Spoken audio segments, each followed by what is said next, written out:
আসসালামু আলাইকুম। ওয়ালাইকুম আসসালাম। হুজুর, সামনে তো কুরবানি আসতেছে, তো কিভাবে কুরবানি করলে আল্লাহ নবী সাল্লাল্লাহু আলাইহি ওয়াসাল্লামের নিয়ম কি আছে এটা বললে একটু ভালো হয়। মাশাআল্লাহ। কি পশু জবাই করলে কুরবানি হবে? দেখেন, কুরবানি হচ্ছে ত্যাগ, বিষয় আর কুরবানি হবে আল্লাহর জন্য। বিষয় আমরা তো ঘটনা শুনেছি, ইব্রাহিম ইসমাইল আলাইহিস সালামের ঘটনা। কত বড় কুরবানি, কত বড় ত্যাগ উনি স্বীকার করেছেন, হ্যাঁ কি না? বিষয় তো আমার কুরবানিটা যেন আল্লাহর হস্তে হয়। কুরবানি যেটা করব আমি, সেটা যেন আল্লাহকে রাজি করার উদ্দেশ্যে হয়।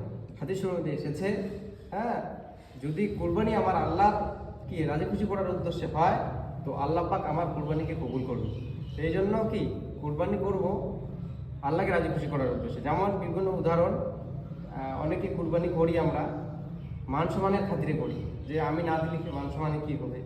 অনেক সময় দেখবেন বিভিন্ন ফ্যাংশন, যে অনেক সময় আমরা খাস করে একটা হাদিস, সেটা হচ্ছে কি কুরবানি যে আমরা করব, চেষ্টা করব একটা পশুকে আমি নিজেই করা, আপ্রাণ চেষ্টা করবো কুরবানি। দেখেন, বিভিন্ন লোকের বিভিন্ন জেহেন, তাই কি না?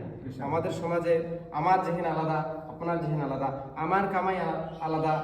হয়তো আপনি কামাই করেন মানুষের বাড়িতে, হয়তো অন্য কেউ হারামভাবে করে কামাই ইনকাম করে।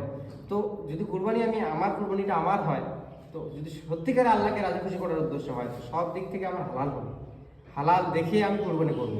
আর যদি 2টা 3টা 4টা কুরবানি একসঙ্গে হয়, একসঙ্গে যদি করি, তো দেখেন বিভিন্ন মত থাকে, হয়তো বেনামাজি থাকে, বেনামির সঙ্গে আমার কুরবানি চলবে না, হারাম খোরের সঙ্গে আমার কুরবানি চলবে না। এই জন্য উত্তম হচ্ছে আমাকে একাই দেওয়া, চেষ্টা করা। আর যদি আমি মানে আমার সামর্থ্য না হয়, যদি আমি না পারি, তো অসুবিধা নেই, আল্লাহ পাক আমার উপরে অত জুলুম চাপাই না। কিন্তু এটার উদ্দেশ্য করে আমরা দিব না যে কি হবে মাংস মানের খাতির, বা আমি মাংস কোথায় পাবো, খাবো কি, এই উদ্দেশ্য করে সবাই দিচ্ছে, আমার বাচ্চা কাচ্চা কোথায় খাবে, এই উদ্দেশ্য করে যেন কুরবানি না হয়। কুরবানি যেন আল্লাহর উদ্দেশ্য করে হয়। তো আল্লাহ পাক যেন আমাদেরকে সেই আমল করতে অসুবিধা।